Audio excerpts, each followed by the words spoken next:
tarde, Santa Catarina. Hoje, terça-feira, dia 3 de novembro, está no ar a versão SC do Jogo Aberto, ao vivo para todo o território catarinense. Muito obrigado pela sua audiência e preferência aqui conosco.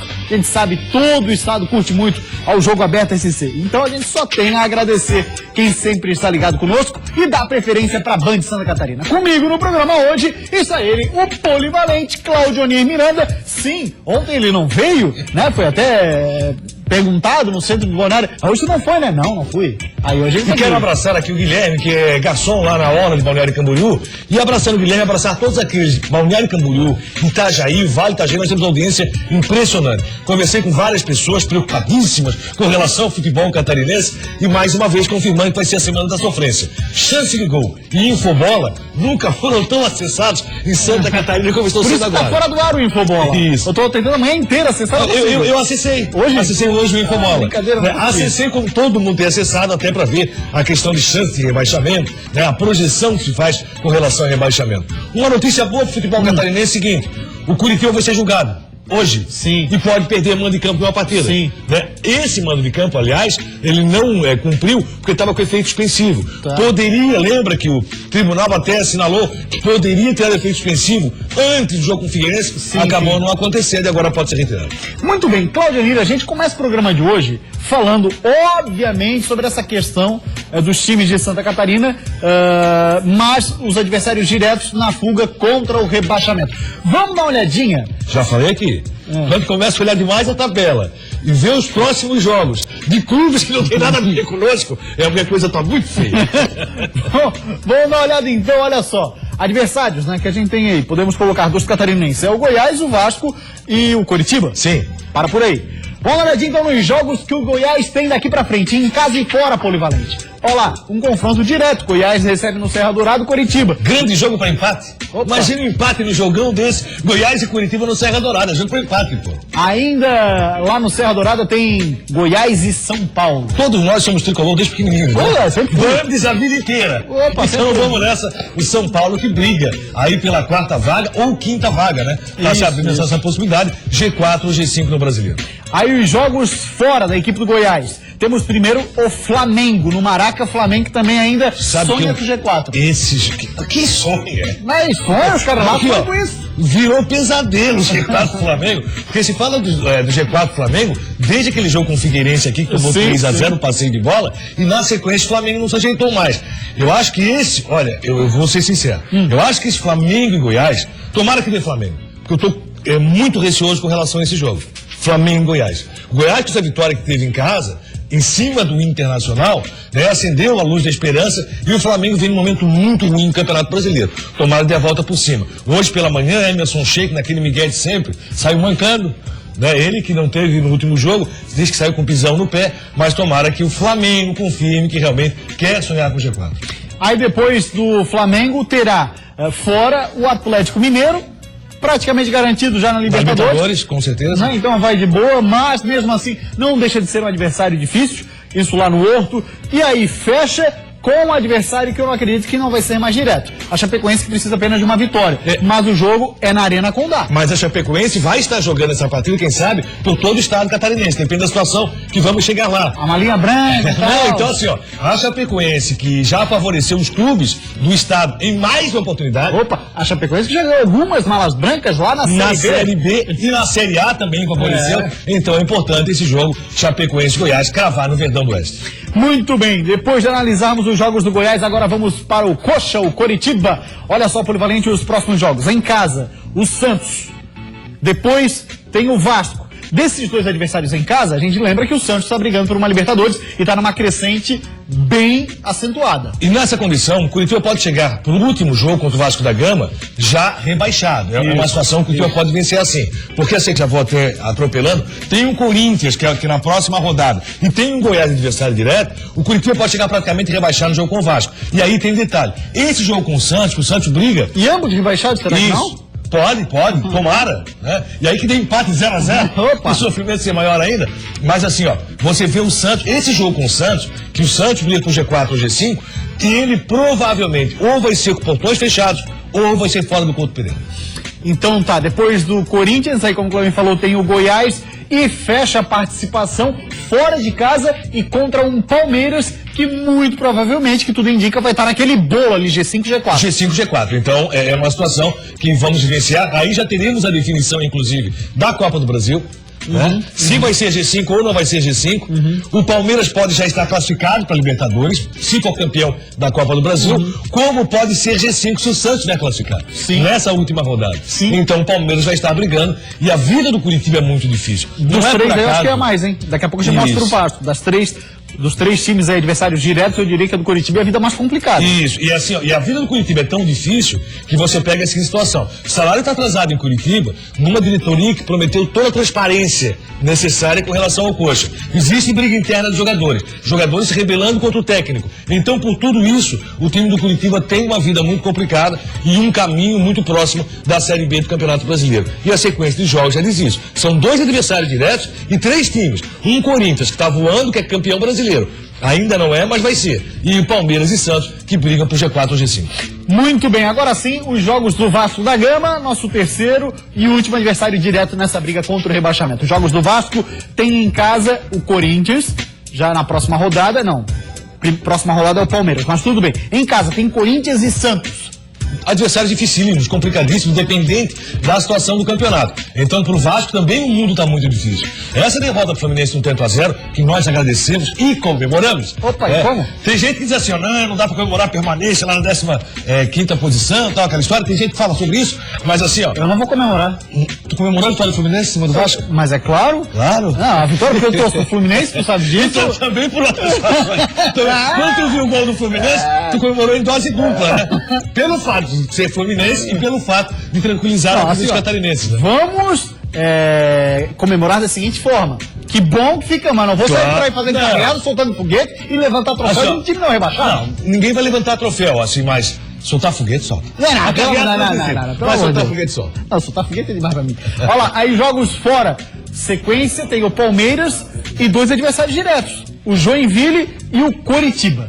Pode ser que essa sequência lá do Coritiba, o último jogo, os dois, como tu bem lembrou, sejam já rebaixados para a Série B do Campeonato Brasileiro. O Palmeiras, que é o primeiro adversário, é um time que briga por G4, G5, embora não tenha futebol constante. Já o Joinville, o que vai dar com o Joinville, nós vamos ver na sequência. Eu, particularmente, tenho dito isso. O Joinville está muito próximo da Série B e está confirmando isso. Confirmou, infelizmente, com a derrota para a Ponte.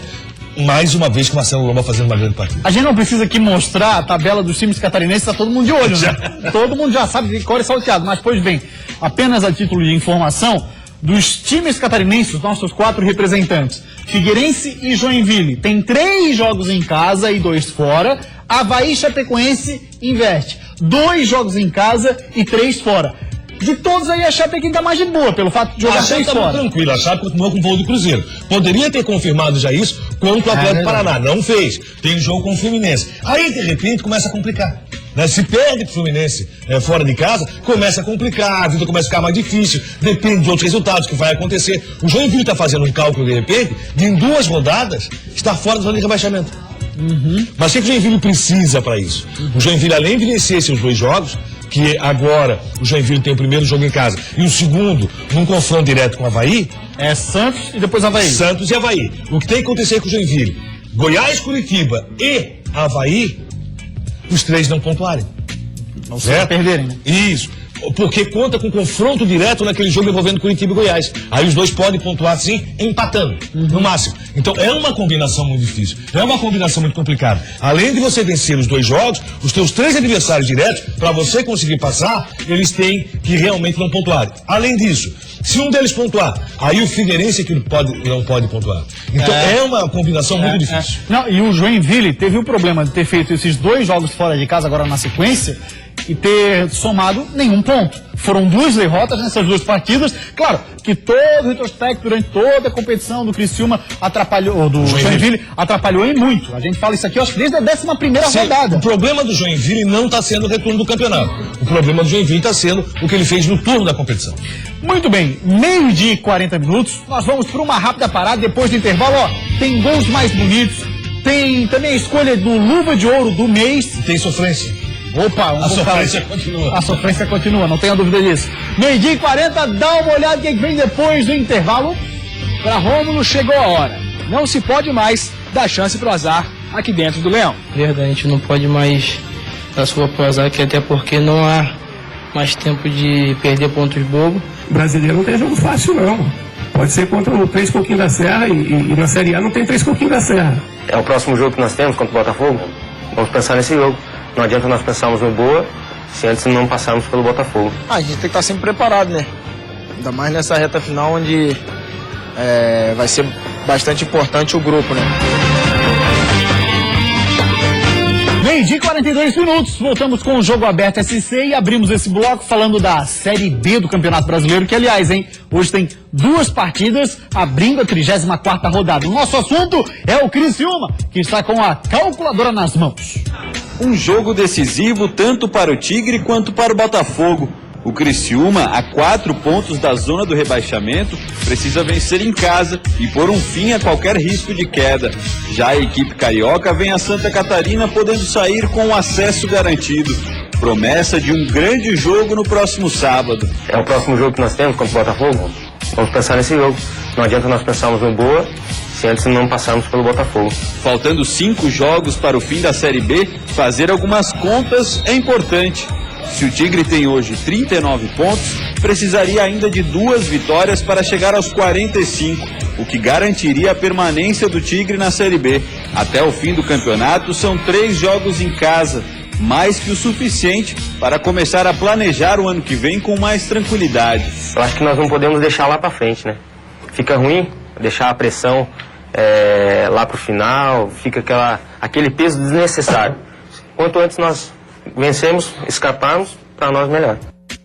Lembrando que o jogo entre Criciúma e Botafogo é sábado no Majestoso, 5h30 da tarde. Teremos hoje outras 2 partidas que não interessam ao Criciúma. Teremos Bragantino e Mojimirim e ainda América Mineiro e Paysandu, que jogasse polivalente, porque o Paysandu é o 7º colocado. Vencendo, entra ao menos temporariamente lá no G4. Aliás, o 2º ao 8º tá uma briga muito boa com relação ao Campeonato Brasileiro da Série B. É um campeonato muito disputado, ponto a ponto, momento a momento. A situação do Criciúma. Criciúma enfrenta o Botafogo, tem a melhor campanha do campeonato, melhor ataque, melhor defesa, maior número de vitórias. Criciúma o Botafogo é o time como visitante mais incomodou o adversário, tem o melhor rendimento como visitante na Série B do Campeonato Brasileiro. Vencer esse jogo dá muita moral para o time do Criciúma. Um empate não é um resultado ruim, porque mantém o Criciúma fora da zona de rebaixamento. Ah, mas o Ceará joga com o ABC e pode se aproximar. Pode, mas aí quem sofre é o Macaé com isso, pode ter certeza. Eu acho o grande jogo do Criciúma, logicamente, é um jogo a jogo. Primeiro tem que pensar no Botafogo, primeiro tem que pensar em vencer. O Botafogo vai ser muito difícil. O empate não é um resultado ruim, mesmo no estádio Heriberto Wilson, porque na sequência tem o Boa. Aí é jogo para matar. Aí não se aceita outro resultado senão a vitória,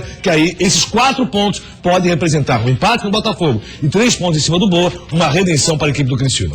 Meio-dia e 45 e agora o nosso assunto é o Joinville. Por lá continuam as lamentações, abre aspas, para o moço Agenor. Excelente goleiro, hein? Temos feito bons jogos, diz ele, mas pecando em detalhes que estão comprometendo o resultado. Tomamos o gol em uma infelicidade. Temos de levantar a cabeça, o Campeonato Brasileiro é difícil e precisamos do torcedor ainda mais por ter diminuído o número de jogos.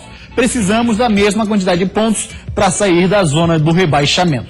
Situação do Joinville, a gente sabe, não é fácil. O torcedor do JEC convocá-lo para ir à Arena Joinville e Cláudio Miranda é um discurso desnecessário, porque vai instalar de qualquer forma. Que o torcedor vai fazer pressão contra o Santos, eu tenho certeza absoluta, e vai assistir um grande jogo. O Joinville tem praticado um bom futebol, e infelizmente a campanha na totalidade é que não tem favorecido o JEC. Vencer o Santos dá muita moral e expectativa até, dependendo dos resultados, uma possibilidade de fuga do rebaixamento. Tem adversário direto na sequência que é Avaí. Então, por tudo isso, o torcedor vai cumprir seu papel, vai pro jogo, mas tem um jogo muito difícil.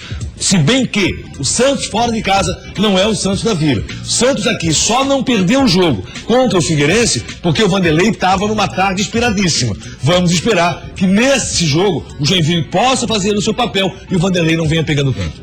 Nesse jogo que acontece 6 da tarde de domingo, Arena Joinville, Joinville e Santos. O Santos que não terá o Gustavo Henrique zagueiro e o Zeca, lateral esquerdo, ambos vão cumprir suspensão automática. Nosso assunto agora é o Avaí. O atacante Rômulo deu ouvidos para a voz da experiência e resultou naquele golaço. No momento em que o Avaí sofreu o gol, azar no kick da bola ou falha da zaga? Não houve falha da zaga, até porque quando um erra, todos nós erramos, porque ele não joga sozinho, a zaga não joga sozinha, e foi um momento ali que uma bobeira nossa, e eles foram felizes e conseguiram fazer o gol. E falando do primeiro gol do jogo, aquela sua batida, Rômulo, é resultado de treinamento ou sorte? Sempre treinei, batida de fora da área sempre foi meu forte, mas devido ao campo estar muito assim, a gente ficava meio inseguro de bater de fora da área, mas ali no intervalo o Kleina falou assim pra gente arriscar bastante e eu arrisquei e fui feliz. Uma pitada de azar de um lado e também um pouquinho de sorte do outro. Botando os dois na balança, veio o empate amanhã. De uma forma ou de outra, o gol de Rômulo teve muito valor para o Avaí, porque com o empate, o Leão conseguiu se manter fora da zona de rebaixamento. Se a sorte vai ajudar o Avaí daqui para frente, não dá para saber. Mas uma coisa é consenso no vestiário azurra. Não dá mais para dar sopa pro azar. Verdade, a gente não pode mais dar sopa pro azar, que até porque não há mais tempo de perder pontos bobos. Agora a gente fazer o que a gente sabe de melhor, que é jogar futebol. Então, daqui pra frente, é concentração. A confiança que o garoto Rômulo teve pra fazer o golaço contra a Raposa, o time inteiro vai ter que mostrar nos 5 jogos que faltam, começando pelo Atlético Paranaense, fora de casa no próximo sábado. Mas já sabendo que os 2 jogos dentro de casa, contra Joinville e Ponte Preta, vão ser fundamentais.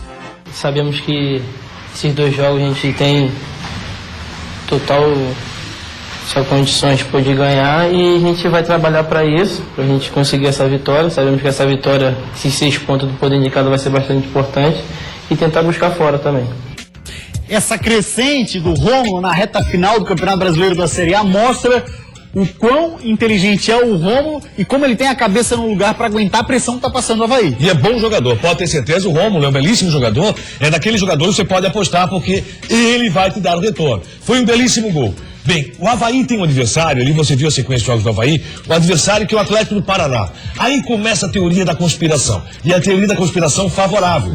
Eu tenho ouvido muito do torcedor havaiano, o Atlético vai rebaixar o Coxa, o Atlético vai rebaixar o Coxa. Eu tenho ouvido muito isso do torcedor havaiano. E quando você vai ver a situação do Atlético, o Atlético não vence desde agosto, dentro de casa. E precisa de uma vitória, porque o seu torcedor também está agoniado. Porque o técnico Cristóvão está precisando dessa vitória para pensar em 2016 na sua permanência no Atlético. E depois da passagem dele pelo Vasco, passagem desastrosa atrás de passagem desastrosa. E continua patinando. Então o Cristóvão Borges conta com essa vitória. Vai ser um jogo muito difícil, pode ter certeza. A direção do Atlético, porque entende que o momento do Atlético tem que ser de mais tranquilidade. O que eu vejo? Jogo difícil, complicado, mas que pode vencer. O Avaí tem essa possibilidade. É jogar com inteligência contra o Atlético, que depois da saída do seu técnico, acabou também não se ajeitando mais no campeonato. Conseguiu 2 grandes resultados fora de casa. Conseguiu principalmente com o Chapecoense, com um homem a menos, um resultado heróico. Venceu o Fluminense e empatou com a Chapecoense. Como?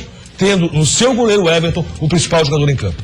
A gente sabe que hoje a Arena da Baixada está totalmente coberta e o principal assunto por lá hoje falado é a troca do piso, né? Exatamente, a colocação de uma 4ª geração de gramado sintético. Isso porque, aliás, o Atlético sempre está um passo à frente na questão de tecnologia, né? Conforto do torcedor é impressionante. Isso porque o gramado lá é retrátil, ele sai para tomar o sol, mas mesmo assim não tem resolvido a situação. Então, estuda-se ele tem saído para tomar o sol que não tem vindo, né? Também. Tem aparecido, pô. Também. Saudade de sol, né, Pô? Jesus. Ó, o jogo do Avaí é sábado, 19h30, lá na Arena da Baixada. Se o torcedor for pra lá, vai de boa.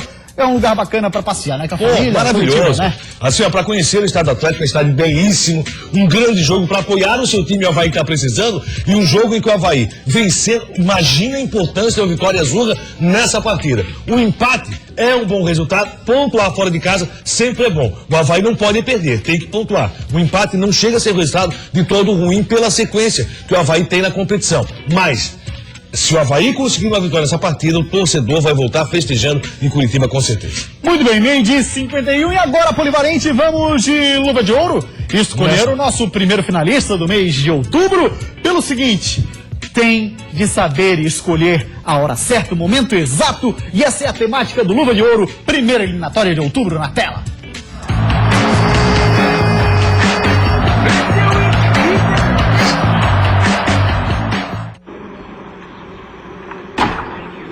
Às vezes a gente tem pouco tempo para fazer a escolha certa. O nosso amigo aí, por exemplo, ficou com medo da escada.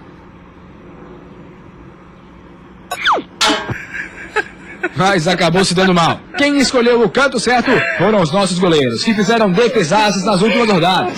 Juninho do Figueira bateu no cantinho, mas Agenor do Jack fez a escolha certa e foi buscar. Na mesma partida, Ricardo Bueno do Jack bateu e Alex Muralha fez a escolha certa. Esperou até o último momento para se decidir e espalmar no Figueira. Na tentativa do Palmeiras, Wagner não teve dúvida. Escolheu o canto esquerdo e salvou o Avaí. E olha o goleiro Arthur, escolheu não sair do gol no cruzamento e conseguiu pegar essa bola, salvou o Maga. Na tentativa de cabeça do Bahia, Luiz também esperou e fez a escolha certa, botou para escanteio, que defesa! E para fechar, Danilo da Chapecoense não se enganou com o desvio e defendeu na chance do Avaí. E aí, qual é a defesa mais bonita? Repasso a pergunta de Luquinha para ele, polivalente. Defesa importante, futebol catarinense tem bons goleiros, eu fico com o Wagner, do Avaí, na sua belíssima defesa. Também gostei muito da defesa do Agenor, do Muralha, mas voto na defesa também do Wagner, goleiro do Avaí, nesse jogo onde ele fez uma brilhante defesa, jogo... Infelizmente o Avaí não saiu vencedor nessa partida, né? Contra o Palmeiras. Acabou perdendo pro time misto do Palmeiras, mas a defesa do Wagner foi impressionante. Espetacular a defesa do goleiro Wagner do Avaí, que é o finalista, ou está entre outro finalista, teremos 2, do mês de outubro, do prêmio Luva de Ouro. Polivalente, vamos dar uma olhadinha já nos finalistas selecionados, Luva de Ouro? Vamos lá. Janeiro e setembro, olha só que difícil missão que você de casa terá, hein? Porque a votação é via site bandsc.com.br. Olha lá, temos janeiro, Ivan, estava no Jack. Olha lá que defesa, hein? Contra o Avaí, cabeceio me pareceu Sumidaço, Ivan, né? É verdade. Catarinense, eu lembro desse jogo aí. Avaí, Marcílio Dias. Nesse jogo, o Wagner pegou um bocado. Esse aí foi uma das defesas. O Wagner dele. fez um belíssimo campeonato estadual. Aí temos o Rodrigo Rocha, do Guarani de Palhoça. Grande campeonato também pelo Guarani. Um goleiro que teve muita presença em vários jogos do Guarani. Que defesaça, hein?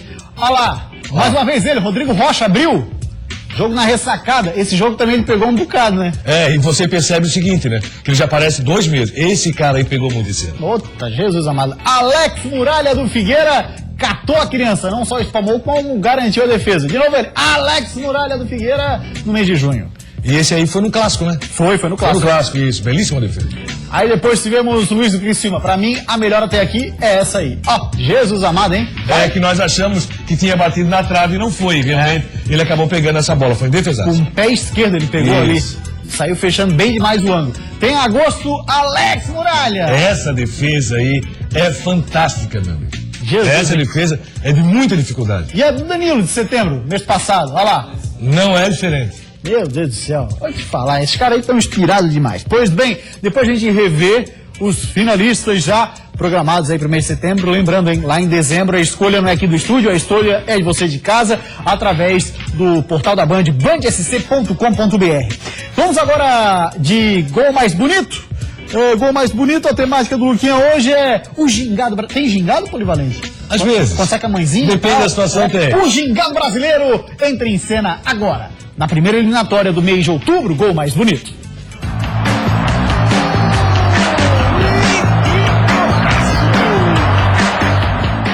Olha o gingado do garoto.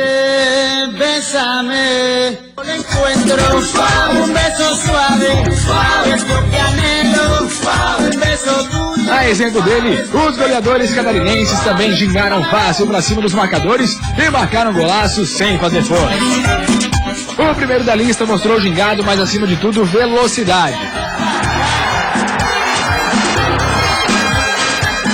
Olha de onde o Apodi saiu e deixou todo mundo do Grêmio para trás para receber essa bola e decretar a vitória da Chape em Porto Alegre. Golaço!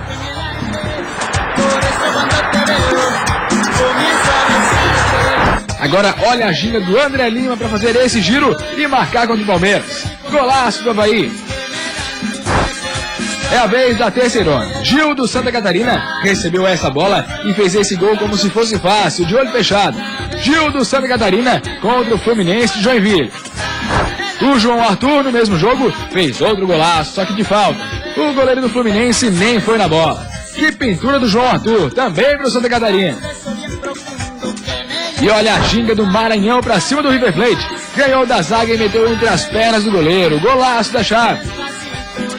E pra fechar, olha o garoto Romulo. Será que ele tem a manha de bater de fora da área? Goleirão nem foi na bola. Golaço do Avaí. E aí, qual é o gol mais bonito? Rapaziada, tava inspirado, hein? Inspiradíssimo. Olha, eu fiquei entre André Lima e Rômulo. Mas volta no Rômulo. Fiquei entre aquele golaço de falta, se eu não me engano, foi do Arthur, né? Isso. Na terceirona, que golaço de falta. E do Apodi. Meu voto vai pro Apodi. Pela sequência, a jogada do Apodi, pela sequência, toda a jogada, a velocidade sim. Mas por golaço eu fico com. A questão é ginga, né? Aí eu fico com o Rômulo. Eu fico com o Apodi, ele fica com o André Lima. E quem vai escolher? Rômulo? Rômulo, perdão, desculpa. Eu tô com o André Lima na cabeça. Então tá. Rômulo e Apodi. Quem vai. Ô, professor, e aí? Quem tu achasse mais bonito? Tava acompanhando aí, né? Atento. Quem tu achasse mais bonito? Fala pra gente pra desempatar. Não prestasse atenção? Então tá. É porque eu sei aqui que vai ter. Mas ô Mumu, fala pra gente. E aí, Rômulo ou Apodi? Ele tá tendo votação ali no fone, viu? Estão fazendo boca de urna ali no fone dele. Só pela cara dele. Tem uma enquete lá em cima, né? Então, a decisão aqui do estúdio sai para Rômulo, esse golaço. E de fato foi um golaço. Foi um golaço. Como todos, que nós mostramos. Com dificuldade, gramado pesado, o espaço que ele tinha para dar o chute e onde a bola entrou. Lá é na forqueta, não tem jeito. É verdade. Golaço sim do Rômulo. Então o Rômulo é finalista do mês de outubro do gol mais bonito do ano. Lembrando, em dezembro a votação é com vocês de casa. Ou seja, já no mês que vem, a gente fala dezembro, lá em dezembro. Não, dezembro é mês que vem. Papai Noel tá chegando, meu amigo. É isso aí. A gente vai para uma rápida parada, 12h58, depois do intervalo. Tem muito mais por aqui. Olha o que vem. A diferença para o Goiás, primeiro time dentro do Z4, é de 6 pontos. Restando 15 em disputa, segundo o próprio Guto, uma vitória já seria o suficiente. A gente ganhando uma partida, a gente obriga que 3 equipes façam nas campanhas delas 60% de aproveitamento. Eu tô trabalhando, tô fazendo o meu melhor para quando pintar essas oportunidades, se o professor precisar de mim, eu vou estar preparado. Isso é jogo aberto SC. 1h01 dessa tarde de terça-feira. Vamos agora falar do Figueira? Pois é, o time sofrendo com a chuva que não larga do pé da ilha de Santa Catarina. Figueira hoje foi treinar num campo indoor. Quem acompanhou o treinamento por lá foi a nossa equipe com o repórter Eduardo Prestes. Boa tarde, Edu. Olá, Gustavo, boa tarde a você e a todo mundo ligado no Jogo Aberto SC. Depois de 2 dias de folga, o elenco do Alvinegro se representou hoje, nessa arena indoor de gramado sintético. 2 jogadores não vieram para cá. Alex Muralha sente um desconforto no ombro direito e ficou no CT fazendo um trabalho de fortalecimento no local. Outro que também não trabalhou foi o meia Iago. Ele sentiu um desconforto na coxa esquerda e vai realizar hoje um exame de imagem. Amanhã esse resultado sai e vai dizer se ele tem ou não uma lesão no local. Certo mesmo é que ele não joga contra o Atlético Mineiro no próximo domingo. Isso porque ele tomou o 3º cartão amarelo no jogo contra o Coritiba e está suspenso. Quem pode pintar no lugar dele é o meia Rafa Bastos. Foi ele que conversou com a imprensa e falou sobre essa possibilidade de ser titular na próxima rodada. A gente tem que estar sempre preparado, né? Ainda mais nessa reta final onde vai ser bastante importante o grupo, né? Todo mundo tem que estar preparado, porque tem cartão amarelo, tem lesão, tem suspensão, tem de tudo, né? Eu tô trabalhando, tô fazendo o meu melhor para quando pintar essas oportunidades, se o professor precisar de mim, eu vou estar preparado. Quem também está fora da próxima partida é o atacante Dudu, e pela mesma situação do meia Iago. Ele tomou o 3º cartão amarelo contra o Coritiba e está suspenso. Marcão e Thiago Santana são as 2 opções do técnico Hudson Coutinho para essa vaga. Eram essas as informações sobre o Figueirense. Nós voltamos para o estúdio com você, Gustavo. Valeu, Edu. Obrigado pelas informações do Figueirense. Cláudio Miranda com esses 2 desfalques. Dudu no ataque e Iago no meio. O que você imagina que o Hudson Coutinho pode preparar durante a semana para manter a mesma pegada do time e não perder a característica que ele colocou? Uma situação menos complicada e a presença do Rafael Bastos, né, na minha questão do Figueirense, não vejo problema. Pro Dudu, é que eu vejo como maior problema, até porque o Figueirense não tem tido em Thiago Santana nem em Marcão jogadores de potencial para brigar pela titularidade. São jogadores que entram durante as partidas, podem até resolver, mas não têm sido tão incisivos. O Marcão foi em grandes jogos, em jogos que o Figueirense precisou de definição. Vamos ver qual é a possibilidade, não arrisco, não sei, e acho até que ele pode montar um outro tipo de esquema para enfrentar esse time do Atlético Mineiro. O Atlético Mineiro, que é outro também, todo mundo diz assim, desistiu do campeonato. Não desistiu o Atlético. relembra 2009, quando perdeu para o Flamengo um jogo muito parecido com esse que foi com o Corinthians, e a partir daí perdeu até a vaga na Libertadores. Sim. E o Atlético quer manter essa vaga na Libertadores e por isso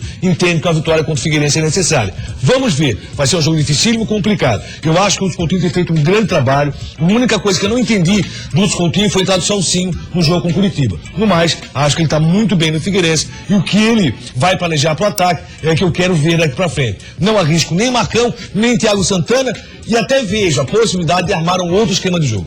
Oi, para manter talvez a característica, tem um jogador que não está sendo tão aproveitado, mas tem essa característica de jogar pela beirada, o Mateuzinho, né, que quando entrou no Campeonato Catarinense é um guri que mostra velocidade. Aí depende do treinamento, como o Coutinho vai. Quem vai no lugar do Dudu, que está muito bem, teve nos pés, quem sabe, a grande chance da vitória do Figueirense contra o Coxa, não aconteceu, porque o Wilson fez uma grande defesa. Muito bem, agora vamos falar da Chapecoense, porque os matemáticos colocam a Chape por uma vitória para fugir da degola.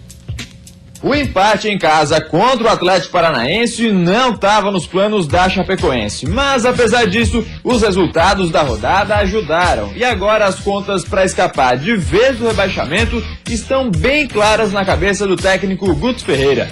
A gente ganhando uma partida, a gente obriga que três equipes façam nas campanhas delas 60% de aproveitamento nas últimas 5 partidas. A diferença para o Goiás, primeiro time dentro do Z4, é de 6 pontos, restando 15 em disputa. Segundo o próprio Guto, uma vitória já seria o suficiente. Dos próximos 5 jogos, a Chape joga 3 fora de casa, contra Fluminense, Figueirense e Atlético Mineiro, e 2 em casa, contra Internacional e Goiás. Só pedreira. E mais, Figueira e Goiás são confrontos diretos. O brasileiro não tem jogo fácil, não. Pode ser contra o Três Coquinhos da Serra e na Série A não tem Três Coquinhos da Serra, né? Não tem time sem qualificação. E para esse próximo jogo, polivalente, o Fred é dúvida. Bom pra Chape. Continua sendo, tomara que a Chape consiga logo essa vitória para poder depois só administrar. Grande abraço, o Jogo da FC de hoje fica por aqui, a gente volta amanhã. Tchau, até lá.